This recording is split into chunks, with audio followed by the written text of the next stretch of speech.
Mahadev. The fact speakers में मैं आपका स्वागत करता हूं मित्रों। फैक्ट स्पीकर्स एक ऐसा चैनल है जो सच को प्रदर्शित करता है। मेरा आपसे निवेदन है कि जिन लोगों ने अभी तक सब्सक्राइब नहीं किया है, प्लीज़ सब्सक्राइब कीजिए। और वो एक ऐसा चैनल है जो आपको अंदर की गूढ़ बातें बताता है। शेयर कीजिए, कमेंट कीजिए, कंट्रीब्यूट कीजिए, क्योंकि अंदर की बातों को खोजने के लिए बहुत सारे सोर्सेस लगाने पड़ते हैं। वो एस्ट्रोलॉजी के हिसाब से या अध्यात्म के हिसाब से नहीं है। इसलिए मैं आपसे निवेदन करता हूं कि आप ज़्यादा से ज़्यादा सब्सक्राइब करें और अपना 1 मिनट का वीडियो ज़रूर बना के भेजें उसके बारे में, सो दैट लोगों को उसके बारे में पता चल सके। आज का जो विषय है वो फ्रांस के ऊपर है। फ्रांस जो है वो भारत के नक्शे कदम पे चल रहा है। आप बोलोगे भारत के नक्शे कदम पे कैसे चल रहा है? देखिए, इनको बड़ा लिबरल होने का शौक था। पहले यूरोपियन कंट्री जो थी ना, इनको अपने आप को लिबरल और सेकुलर दिखाने का बड़ा शौक था।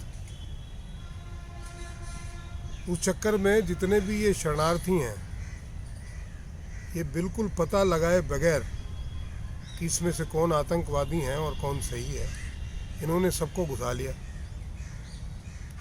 अच्छा, इसमें एक लेफ्ट लिबरल्स होते हैं, वामपंथी, उनका एजेंडा ही अराजकता फैलाना होता है। तो दुनिया में कहीं भी हो, तो इनके साथ साथ वो भी घुस गए और उनको अराजकता फैलाने के लिए इस्लाम का मुद्दा सबसे बड़ा होता है उनके पास। तो फ्रांस में अचानक से इन्होंने एक भयंकर दंगे कर दिए। अब कोई भी काम अचानक तो होता नहीं है मित्रों, प्लानिंग तो उसकी। ये ऐसे लेफ्टिस्ट लोग ऐसे हैं कि ये सब हर कंट्री के अंदर है और इनका काम दंगे कराना है, अराजकता फैलाना, पैसे मिले और चालू हो जाओ। तो जैसे इनके पास फंड आया, इन्होंने फ्रांस को आग के हवाले कर दिया। फ्रांस को समझ में ही ना है कि करे क्या। अगर इनके खिलाफ बोलते हैं तो पूरी कम्युनिटी पूरी दुनिया में खड़ी हो जाती है। देखो बेचारों पे अत्याचार हो रहा है, उनके ह्यूमन राइट्स खड़े हो जाते हैं जलाने वालों के, दंगे करने वालों के। और यही करते हैं और नाम इस्लाम का ले देते हैं कि देखो इस्लाम पे अत्याचार हो रहा है, इसके नाम पे पूरी दुनिया में हंगामा करना शुरू कर देते हैं। तो फ्रांस वाले उससे भी डरते थे कि हमारी बदनामी होगी। घुसाया फ्रांस ने खुद ही, कोई दूसरे ज़बरदस्ती नहीं आए। और देखिए 5% भी आबादी नहीं है फ्रांस की, जितनी टोटल आबादी है उसकी। हंगामा देखो। अब क्या हुआ है कि वहाँ पे जयशंकर हमारे जो गए थे, एस जयशंकर, उसके बाद मोदी जी गए। अच्छा, ये होते करते कब है? जब कोई बहुत बड़ी डील होने वाली हो, कोई बहुत बड़ा नेता आने वाला हो दूसरी कंट्री का। जैसे दिल्ली में इन्होंने दंगे किए जब ट्रम्प आने वाले थे, कुछ डील्स होने वाली थी। तो ये दिखाने के लिए कि इंडिया में बड़ी अराजकता है, इनके साथ क्यों धंधा कर रहे हैं।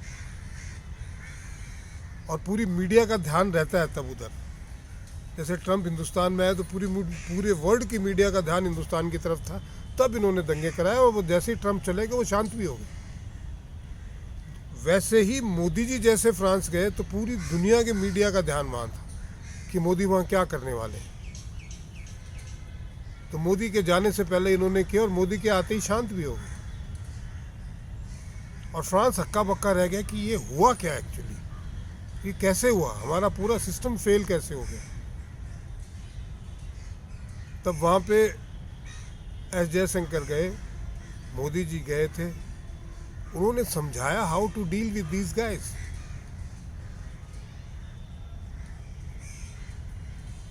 और फ्रांस को समझ में आ गया। अब फ्रांस क्या कर रहा है? उनको खोज खोज के, चुन चुन के उनके पिछवाड़े का सॉफ्टवेयर अपडेट कर रहा है। कुछ भाग गए फ्रांस से बाहर और जो बचे खुचे हैं वो पुलिस के लपेटे में। आप समझ रहे हैं? यही भारत करता है। ये जो आज का भारत है यही करता है, ये उपद्रव कर तो लेते हैं, पर बाद में जो इनके पिछवाड़े का सॉफ्टवेयर अपडेट होता है वो तसल्ली से होता है। फिर इनकी प्रॉपर्टियां जब्त की जाती हैं, जितना इन्होंने दंगा किया है वो इन्हीं से वसूला जाता है। कोई 2 4 5 बच गए वो अलग बात है, पर क्या है, ये लेफ्ट ट्रिब्यूनल और नई पौध पैदा कर लेते हैं, क्योंकि यहाँ जयचंदों की कमी नहीं है। मैं आपको बताऊं, गढ़ के दरवाजे हिंदुस्तान में हमेशा अंदर से खुले हैं, बाहर से कोई जीत नहीं पाया था। तो हमारे देश में ऐसे लोगों की कमी नहीं है, और दुनिया में सब जगह से ऐसा ही है। अगर कोई देश हारा है तो अपने गद्दारों की वजह से हारा है। चाहे वियतनाम जैसा कमजोर देश भी चाइना पे भारी पड़ गया था, क्योंकि वहां गद्दार नहीं थे।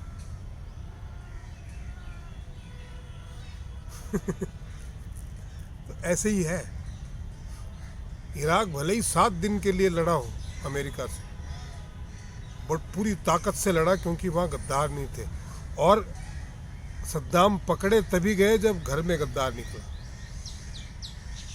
तो ये गद्दारों की वजह से देश की पराजय होती है, अदरवाइज पराजय, किसी भी देश को पराजित करना बड़ा मुश्किल है।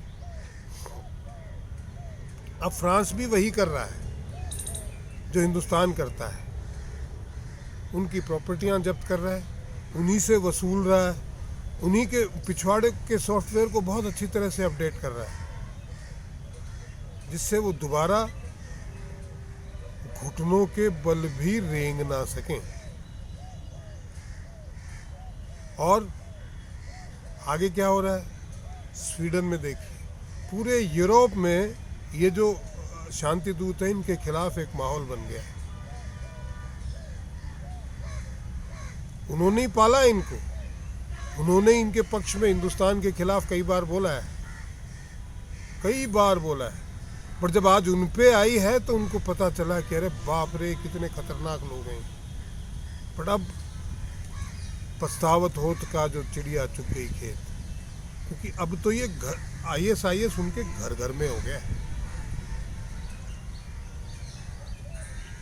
अतिशयोक्ति नहीं होगी, ये मेरा कहना बड़ा उचित नहीं है, लेकिन आज तो यूरोप में लोगों के, अंग्रेजों के घर में भी ISIS पैदा हो रहे हैं, तो बच्चे पैदा हो रहे हैं। इतनी बुरी स्थिति है, उनका पूरा लिबरलाइजेशन जो है उनके गले की हड्डी बन गया है। तो आज के वीडियो में इतना ही मित्रों, आशा है कि आपको पसंद आया होगा। प्लीज़ सब्सक्राइब कीजिए, शेयर कीजिए, कमेंट कीजिए, और आपसे हाथ जोड़ के निवेदन है कि आप कंट्रीब्यूट ज़रूर कीजिए जितना कर सकें, और अपना 1 मिनट का वीडियो बना के भेजिएगा। और द फैक्ट स्पीकर जो मेरा पेज है फेसबुक का, उसे लाइक और फॉलो कीजिएगा, उस पर आपको बहुत सारी जानकारियाँ मिलती रहेंगी। महादेव।